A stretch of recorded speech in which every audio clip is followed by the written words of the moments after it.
Big boss मराठीचा host भाऊ तसेच बॉलिवूडचा हिरो आणि राजकीय पार्श्वभूमी असलेला तुमचा आमचा लाडका अभिनेता अर्थात रितेश देशमुख। रितेश देशमुख सध्या काही कारणामुळे ट्रोल होत आहे।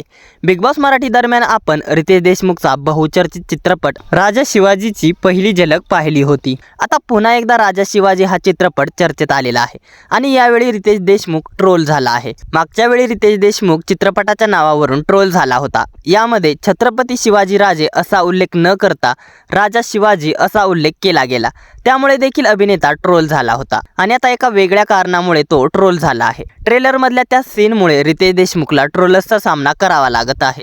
चला तर मग जाणून घेऊयात कोणत्या कारणामुळे सध्या रितेश देशमुख ट्रोल होत आहे याबद्दलची पूर्ण माहिती या व्हिडिओमध्ये। त्याआधी आपल्या फिल्मी उचापती या चॅनलला सबस्क्राइब केलं नसेल तर सबस्क्राइब करून घ्या। राजा शिवाजी हा चित्रपट येणार यामुळे आनंद व्हायला हवा होता, मात्र पोस्टर आल्यापासून चर्चा रंगत आहेत। पोस्टरमध्ये फक्त राजा शिवाजी असा उल्लेख केल्यामुळे बऱ्याच जणांना तो खटकला। छत्रपती राजा शिवाजी असं नाव द्यायला हवं होतं असं बऱ्याच जणांचं म्हणणं होतं।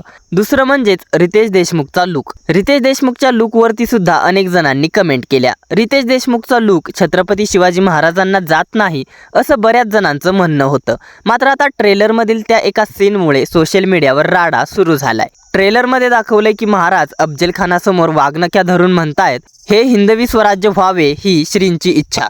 आता आपण इतिहासात पाहिले की प्रतापगडाच्या पायथ्याशी झालेल्या छत्रपती शिवाजी महाराज आणि अफजल खानाच्या भेटीमध्ये छत्रपती शिवाजी महाराजांनी अफजल खानाला मारलेली वाघनखं हे अफजल खानासाठी आश्चर्यकारक होतं।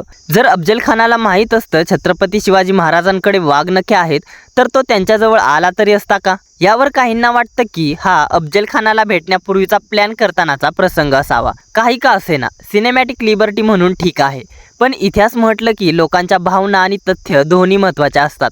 आता ट्रेलरवरून इतकं रामायण घडलं आहे, आता चित्रपट रिलीज झाल्यानंतर काय होणार हे चित्रपट रिलीज झाल्यानंतरच समजेल।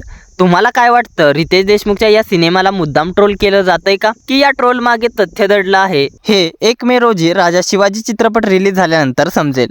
दरम्यान या चित्रपटामध्ये रितेश देशमुख सोबतच जेनेलिया देशमुख, अभिषेक बच्चन, विद्या बालन, संजय दत्त आणि सलमान खान तसेच मराठी कलाकारांमध्ये सचिन खेडेकर, महेश मांजरेकर यांच्या प्रमुख भूमिका असणार आहेत। आता रितेश देशमुखचा हा बहुचर्चित राजा शिवाजी हा चित्रपट बॉक्स ऑफिसवर कमाल करणार का हे पाहणे रंजक ठरणार आहे। दरम्यान राजा शिवाजी हा चित्रपट तुम्ही पाहणार का? रितेश देशमुखला छत्रपती शिवाजी महाराजांच्या भूमिकेत पाहायला तुम्हाला आवडेल का? आणि ट्रेलरमधील वाघनख्याच्या सीनवरती काय आहेत तुमच्या प्रतिक्रिया आम्हाला कमेंटद्वारे जरूर कळवा।